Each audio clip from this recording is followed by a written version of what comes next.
If you showed up late every day to your 9 to 5 job, you'd most probably get fired. But on YouTube, we do it all the time. We show up late to our writing sessions or our filming days. We're scrolling on our phones through editing, and we may even call our YouTube channel a hobby. After all that, we still wonder why our channels isn't growing as fast as we'd hope. But what if you treated YouTube the same way you treat your job? Turning up on time, doing overtime when needed, and staying focused instead of being distracted. Because the moment you start acting disciplined on your own dreams, that's when everything changes. I'm not sure how strict your office is, but in mine, the rules are pretty clear. When you're in the office, we're expected to work. There's a set of rules. You can talk to people, sure, but not for too long. You can't be scrolling on your phone or sneaking onto YouTube, and you can't even have your phone out on your desk unless you're expecting an emergency call. It has to be kept away. Basically, when you walk through those doors, you're there to do one thing: get work done. And like most jobs, there are targets. You can't just stroll in, sit down, and chill most of the day. You've got to hit your numbers. Everyone does. Overtime at my office is quite rare. I work in an organisation where the budget's tight, but one weekend they offered paid overtime, and I needed cash, so I decided to do it. I work hybrid, so luckily the overtime could be done at home. For overtime, the targets are higher than a normal day, which makes sense because you're not dealing with people, no emails, it's just you and the work, and you're getting paid time and a half. When the day came around, I got up early, showed up on time, and the moment I started working, it was just pure focus. No phone, no distractions, just me working for 4 hours straight.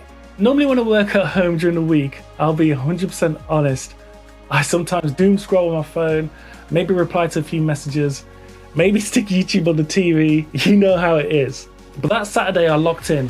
I told myself this is overtime, this is serious. So I started at the exact time I planned to start. No messing about, no delays. And for those 4 hours, I was locked in, laser focused. I didn't stop once. Do you know what happened? In those 4 hours, I blitzed through more work than I would normally do in a full day. It wasn't straight away, but recently I started thinking about that day. I thought to myself, what if I worked on my YouTube channel the same way I did during that overtime shift? What if I gave my dreams the same focus and the same respect, the same discipline that I gave to my day job when I was doing that overtime? We talk a lot about chasing dreams, but most of us are giving 80% to a job we don't even love and maybe only 20% to the dream that could change our lives. Think about that for a second. You show up for your 9 to 5 on time every day. You meet your deadlines, you follow the rules, you focus for hours. But when it comes to your side hustle, your content creation, your goals, suddenly there's no urgency, no structure, and no consequences. Your 9 to 5 pays the bills, of course it does, but your 5 to 9, that's the thing that could set you free. That's the one thing that could actually change your life. Yet somehow we reverse it. We give our best hours, our biggest focus, our full effort to someone else's business. And then we wonder why our own isn't growing. Why do we treat our goals like a hobby? So I started asking myself, what can I actually learn from my 9 to 5 that I should be implementing into my YouTube channel? The truth is, your 9 to 5 can teach you how to build your 5 to 9.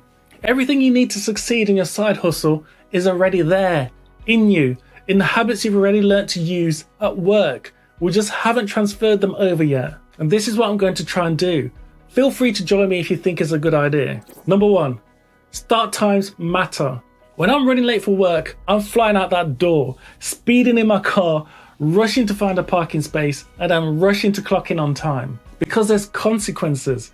Show up late too many times and you get fired. But here's the important question.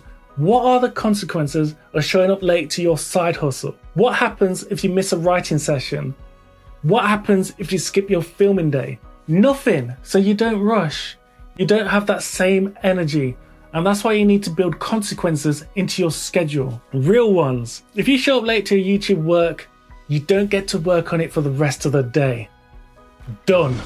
Your dream gets delayed for another 24 hours. Suddenly, you find yourself rushing to get started on time because something's actually on the line. So create a real start time and make the consequences real, and you'll see what happens. If you want your dream to start paying you like a job does, you have to respect it like one. Number 2, stick to core hours. At work, I can't just leave early because I'm not feeling it. I've got a set schedule. I show up, I do the time, and at your job, you don't just show up whenever. You work set hours. So 9 to 5, 8 to 4, whatever it is.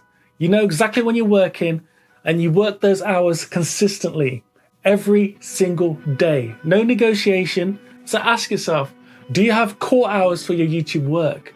Do you clock in and work a set block of time? Or do you clock out whenever you feel like it? Most people do the second thing, and that's what I've been doing as well. And here's a trap. We think we're being flexible, but we're actually being inconsistent. And inconsistency kills momentum. We need to set core hours for our creative work. Maybe that's 7 till 9 or 9 till 11 p.m., whatever fits around your life. But once you start, don't stop.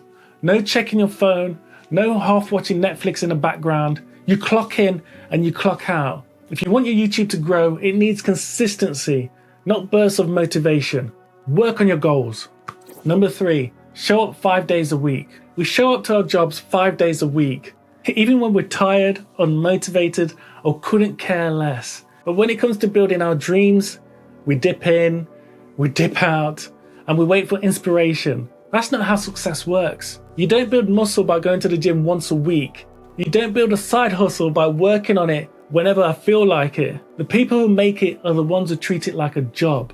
If you posted your weekly video early, don't take the rest of the week off. Use the momentum. Work on the next idea. Improve your editing. Study storytelling. Anything that moves you forward. At your day job, when you finish one task, you move on to the next. Your dream deserves the same commitment. Your 9 to 5 pays your bills right now, but your dream, our dreams, our 5 to 9 is the thing that's going to get you out of that 9 to 5. It's the thing that gives us meaning to all of this. That overtime shift changed how I see everything. 4 hours of pure focus showed me what I'm capable of when I stopped treating my goals like an option. Every time we sit down to work on YouTube, we need to remind ourselves, this isn't a hobby. This is my future career. The question isn't whether we can do this. We've already proven we can. You do it every day at your job. And if we can give that same energy that we give to our 9 to 5, even for a few focused hours a day, then it's only a matter of time before our 5 to 9 replaces our 9 to 5. So the next time you're tempted to slack off on your dream, ask yourself this question. If you treated it like your job, how long before it became one? Peace.